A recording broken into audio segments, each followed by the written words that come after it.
아멘. 키에르케고르는 이런 유명한 얘기를 했습니다. 사람과 동물의 아주 중요한 차이점, 그것은 죽음을 이해하는 그러한 지식에 있다라고 이렇게 이제 말했습니다. 내가 죽는다는 것을 안다라고 한다면은 그 사람은 바로 인간이라는 거죠. 동물은 절대 자기가 죽는다는 것을 생각하고 인지하고 인식하지 이제 못한다라고 하는 얘기입니다. 우리가 죽을 수밖에 없는 존재라는 것을 이제 안다면은 우리가 하나님을 잃어버리고 이 땅만 바라보는 인생이 되지 않겠죠. 우리가 비로소 죽는 존재임을 알게 된다면은 그때서야 하나님의 이름을 부를 것이고 하나님을 찾게 될 것이고 또 이 땅의 것 때문에 우리가 연연하고 낙심하고 절망하는 인생은 이제 되지 않을 것이다 라고 하는 그러한 얘기입니다. 마찬가지로 기독교와 다른 종교의 아주 극명한 차이점, 그 차이점 중에 하나는 예수님이 다시 오신다라고 하시는 이 재림에 관한 약속입니다. 분명히 우리 주님은 우리를 위해 십자가에 죽으시고 부활하셨습니다. 그리고 하늘로 승천하신 우리 예수님은 반드시 다시 오실 것입니다. 오늘 함께 읽으신 말씀이 바로 우리에게 주님이 오실 때 그 마지막 때 그 징조에 관한 말씀입니다. 당시에 헤롯이 지은 성전은 예루살렘의 엄청난 자랑거리였습니다. 그도 그럴 것이 엄청난 그런 재물을 투입해서 자기의 치적을 드러내는 엄청난 건물을 지어 놓았으니 사람들이 얼마나 자부심이 이제 대단하겠습니까? 13장 오늘 1절에 보시면은 예수께서 성전에서 나가실 때 제자 중 하나가 예수님께 여쭙니다. 선생님이여 보소서, 이 돌들이 어떠하며 이 건물들이 어떠합니까? 이거 굉장히 대단하지 않습니까? 정말 멋있으시죠? 라고 이렇게 이제 아주 자부심을 갖고 이제 물은 것입니다. 근데 그때 2절에 보시면 예수께서 대답하십니다. 내가 이 큰 건물들을 보느냐? 이 큰 건물, 이것은 돌 하나도 돌 위에 남지 않고 다 무너질 것이다. 우리 예수님이 말씀하십니다. 앞으로 있을 예루살렘의 멸망, 예루살렘 성전의 파괴에 관한 예수님의 말씀입니다. 당시 헤롯 성전은 엄청나게 지어져서 하늘을 찌를 듯이 올라가 있었습니다. 사람들의 마음에는 이것이 어떻게 무너져 라고 말도 안 되는 그런 말씀처럼 보였죠. 그러나 실제로 AD 70년에 로마의 공격으로 인해서 이 예루살렘 성전은 돌 위에 돌 하나 남지 않고 다 무너지지 않습니까? 이미 로마가 예루살렘을 포위하게 되면서 이스라엘 백성들은 전쟁도 해보기 전에 이미 수많은 사람이 너무 배가 고파가지고 먹을 게 없어가지고 그래서 자식을 삶아 먹고 또 서로 그렇게 자기들이 서로 이렇게 죽이면서 결국에는 전쟁도 해보기 전에 엄청난 사람이 죽어야 했던 것이 그것이 이스라엘의 역사입니다. 결국에는 이 로마에게 짓밟혀서 이 무너지지 않을 것 같았던 그 예루살렘 성전이 정말로 돌 위에 돌 하나 남지 않고 이제 무너지게 이제 됐던 거죠. 우리는 알지 못하지만은 우리 예수님은 분명히 앞으로 일어날 그런 사건들에 대해서 보시며 이제 말씀하시는 겁니다. 이 예루살렘 성전이 무너지는 이 사건은 우리 주님이 오실 그러한 그 재림에 관한 한 가지 아주 중요한 징조가 사인이 이제 되는 것이죠. 여기 3절에 보면은 예수님께서 감람산에서 성전을 마주 대하여 앉으셨을 때라고 이렇게 이제 말씀하고 이제 계십니다. 감람산 위에 올라가면은 이 성전, 예루살렘 성전 부지가 지금도 한눈에 보이게 됩니다. 감람산 꼭대기에 올라가게 되면은 예루살렘 시내 전체가 보일 정도로, 우리식으로 말하면 남산 꼭대기에 올라가면은 서울 시내가 한복판에 이렇게 이제 보여지게 되듯이, 마찬가지로 감람산 꼭대기에 올라가면은 예루살렘 성전이, 예루살렘 도시 한복판이 한눈에 들어옵니다. 그 예루살렘 성전을 한눈에 보시면서 지금 이 대화가 이루어지고 있는 것입니다. 베드로와 야고보와 요한과 안드레가 예수님께 조용히 묻습니다. 주님, 우리에게 말씀해 주소서. 어느 때에 이런 일이 있겠으며, 또 이렇게 이 마지막 때에 마지막이 이루어지려고 할 때 어떤 징조가 있습니까? 라고 이렇게 묻습니다. 그때 예수님이 이제 대답하신 것이 오늘 5절부터 나온 제 말씀이죠. 크게 얘기하면 한 6, 7가지에 관한 말씀을 우리 예수님이 말씀하십니다.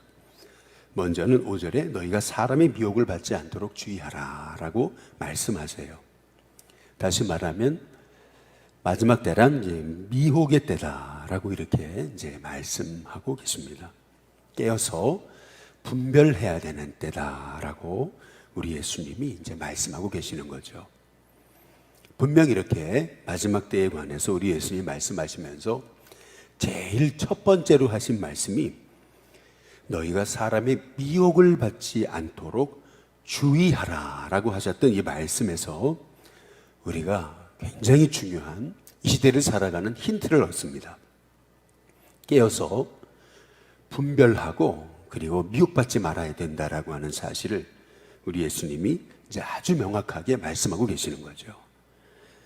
저와 여러분이 늘 영적으로 깨어서 하나님의 뜻을 분별하고 또 이렇게 사람의 미혹을 받지 않도록 우리가 기도하면서 하나님의 뜻을 분별하는 하나님의 종들 되시길 주님의 이름으로 축복합니다. 특히 6절에 보면 많은 사람이 내 이름으로 와서 내가 그다, 내가 그리스도다 라고 해서 많은 사람을 미혹한다 라고 이렇게 말씀하시죠. 여기서 중요한 것은 한두 사람도 아니고 많은 사람이라는 겁니다. 많은 사람이 와서 내가 하나님이다 라고 하게 될 것이라는 얘기죠. 우리 한국에만 내가 예수님이다, 내가 하나님이다 라고 하는 사람이 60명이 넘는다 그러죠. 우리 한국에만 그 정도로 이렇게 자칭 그리스도다, 메시아다 라고 하는 사람이 이렇게 많다면은 전 세계적으로 얼마나 많은 사람들을 미혹하고 있겠냐라고 하는 얘기입니다. 7절에 보면은 난리와 난리의 소문을 들을 때에 라고 이렇게 말하죠.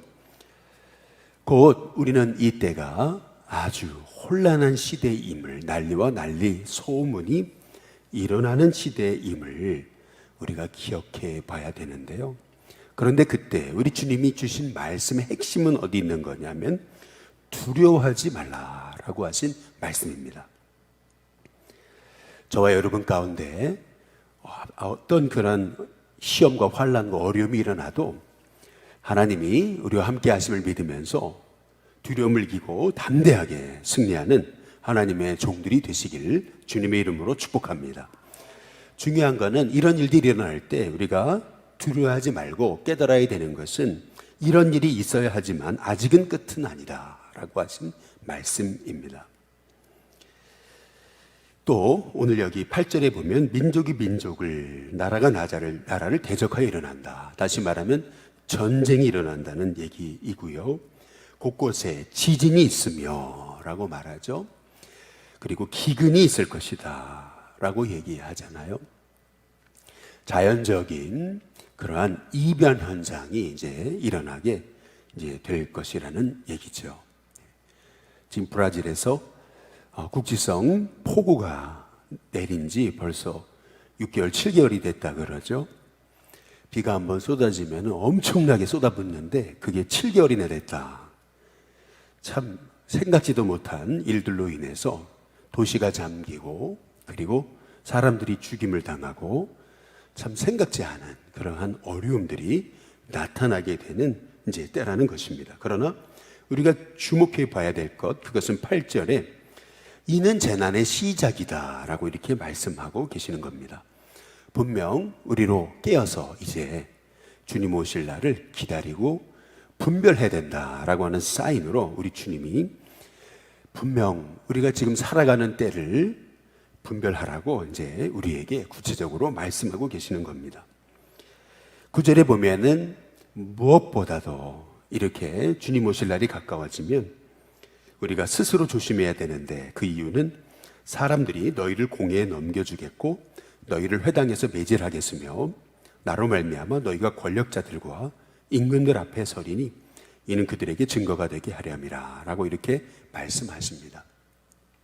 다시 말하면 이 시대에 많은 사람이 기독교를 향해서 엄청난 그러한 이렇게 프레임을 씌우고 그리고 욕하고 비난하고 그리고 정죄하는 그런 것은 실은 이 때가 바로 주님이 오실 때가 가까웠기 때문에 그런 것입니다. 분명 환난의 때, 핍박의 때가 주님이 말씀하신 때라는 거죠. 11절에 사람들이 너희를 끌어다가 라고 얘기하잖아요. 그리고 형제가 형제를, 아버지가 자식을 죽는 데 내줄 것이며 또 13절에 너희가 내 이름으로 말미암아 모든 사람에게 미움을 받을 거다. 예수님 때문에 미움을 받는 것은 그것은 이상한 일이 아니고 그것은 우리가 이 시대를 분별하는 그러한 영적인 지혜다라고 우리 예수님이 이제 말씀하고 계십니다. 더욱더 우리가 이 때를 살면서 우리는 여기 11절 끝에 부분 말씀처럼 성령이시니라 라고 말하잖아요. 무엇을 말해야 될지 어떻게 해야 될지 너희가 두려워하지 말고 당황하지 말고 염려하지 말고 성령님이 하시고자 하시는 말씀을 해라 라고 이렇게 말씀하시잖아요. 다시 말하면 이 시대에 우리가 여러 가지 상황에서 하나님의 지혜를 가지고 승리하는 방법은 우리가 성령님을 끊임없이 의지하고 그 성령님의 음성에 따라서 이제 살아가는 것입니다. 뿐만 아니라 13절 끝에 끝까지 견디는 자, 하나님 주신 힘과 지혜와 힘을 가지고 견디고 인내하는 것, 이 시대야말로 우리에게 필요한 성령의 열매, 성령의 덕목 중에 하나는 오래 참음인 것을 이제 우리가 이제 알 수가 있습니다. 성령님이 주시는 힘으로 우리가 환난 중에도 우리가 오히려 인내하고 기쁘게 여기고 하나님의 지혜를 가지고 우리가 분별력의 그 지혜를 가지고 승리하도록 하나님의 지혜를 구하면서 깨어서 성령에 의지해서 승리하는 하나님의 종들이 되시기를 주님의 이름으로 축복합니다. 그런데 오늘 여기 10절에 이제 왜 아직 재난의 이게 끝이 아니고 시작이라 그러는 건가? 그 이유가 있습니다. 여기 10절이 핵심인 거죠. 10절에 보시면 우리 다 함께 10절 다 함께 같이 한번 읽어보겠습니다. 함께 있습니다. 시작. 또 복음이 먼저 만국에 전파되어야 할 것이니라. 여기 보면 먼저라고 하는 그런 말씀에 우리가 주목할 필요가 있습니다. 복음이 먼저 만국에 전파되어야 된다. 이것을 마태복음 24장 14절의 말씀에서 예수님이 이렇게 이제 말씀하고 계십니다. 이 천국 복음이 모든 민족에게 증거되기 위하여 모든 민족에게 전파되리니 그제야 끝이 올 것이다 라고 이렇게 말씀합니다.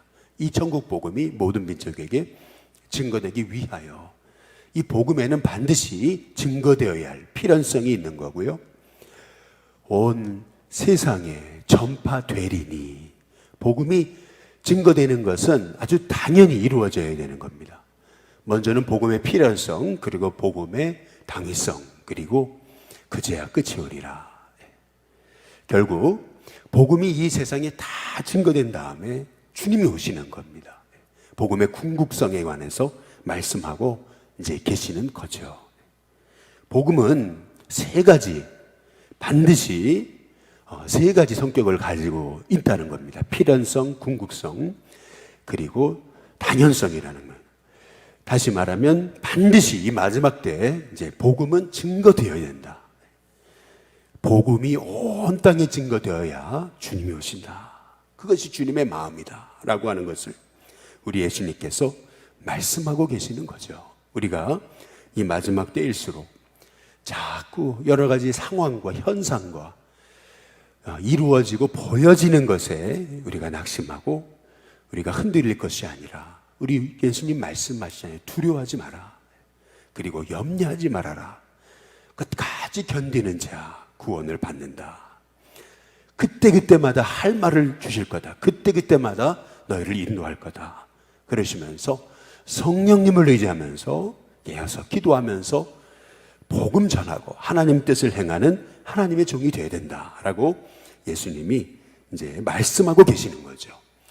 바라기는 저와 여러분이 시대를 분별하면서 오히려 더 이러한 때일수록 하나님 말씀에 서서 더욱더 하나님의 뜻을 분별하면서 우리가 현상에 속지 않고 하나님의 뜻을 따라 나아갈 수 있는 하나님의 종이 되도록 기도할 때 하나님께서 저와 여러분을 통해서 복음이 증거되게 하시고 또 예수님이 높임받게 하시는 은혜를 주실 줄로 믿습니다.